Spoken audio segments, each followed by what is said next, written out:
Sampurasun, nami abdi Fahrujaman Bismillahirrahmanirrahim. Di dia abdi berperan sebagai Raja Prabu Siliwangi. Sampurasun tepangkeun nami abdi Meja Septiasa abdi jantan Ratu Siliwangi.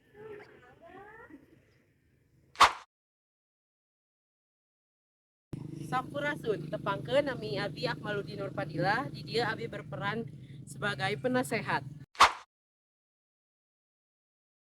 Sampurasun sadayana tepangkeun nami abdi Herlaraina Pratama di dieu abdi sebagai Putri Nirwana. Sampurasun sadayana Sampurasun tepangkeun nami abdi Silvi Paila peran abdi sebagai jalma. Sampurasun sadayana tepangkeun nami abdi dan Siti Maryam. Di dia abdi sebagai narator. Dadah.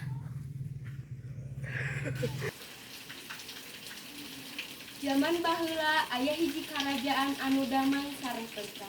Kerajaan dipimpin oleh raja bijaksana.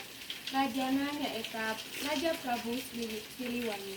Tapi keluarga kerajaan teu acan gaduh anak. Penasehat Raja Prabu nyarankeun raja sareng ratu ngangkat anak. Raja Prabu Siliwangi abdi nyarankeun raja sareng ratu ngangkat anak. Itu abdi hoyong anak anu asli tina rahim istri abdi. Ratu keur nangis dina balkon karaton. Raja Siliwangi oge sedih ningali pamajikanna nuju nangis. Dina hiji dinten Prabu Siliwangi angkat ka leuweung kanggo bertapa hoyong gaduh anak. Naik ru.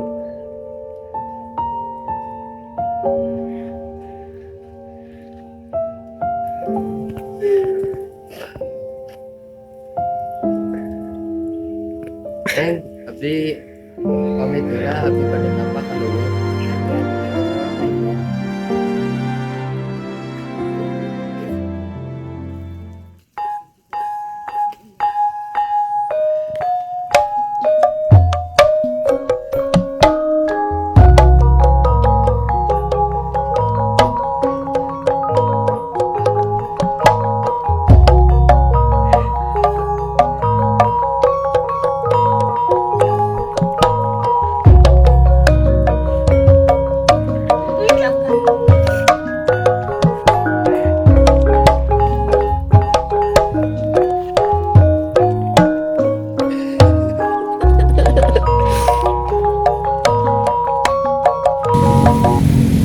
Raja sareng ratu anu sok masihan naon wae nu dipika hoyong ku sang putri.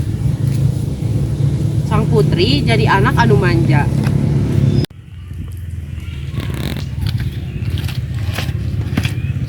Bunda abdi hoyong kuda. Kamu tuh segaduh seueur kuda di buruan jadi. Itu abdi teh hoyong anu di buruan abdi mah hoyongna kuda anu bodas anu buluna sae. Kamu tuh segaduh 54 kuda anggo we nu aya geus. Henteu abdi mah aim. Bunda mah pelit.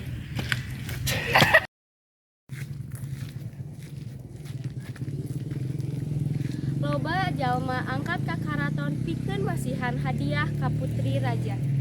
Nyandak sabaraha emas sareng perhiasan. Dugi angkat ka ahli permata nu keur ngajieun putri kalung permata.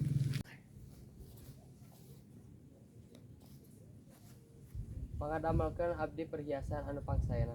Biasa raja, abdi bakal ngalakukeun eta tugas. Punten Gusti, ngantosan eta pesanan kalung raja bakal dilakukan ayeuna. Nuhun. Sami-sami. Ji dua tuh. Ieu kalung. Hah? Kalung naon? Abdi teresep kalung ieu.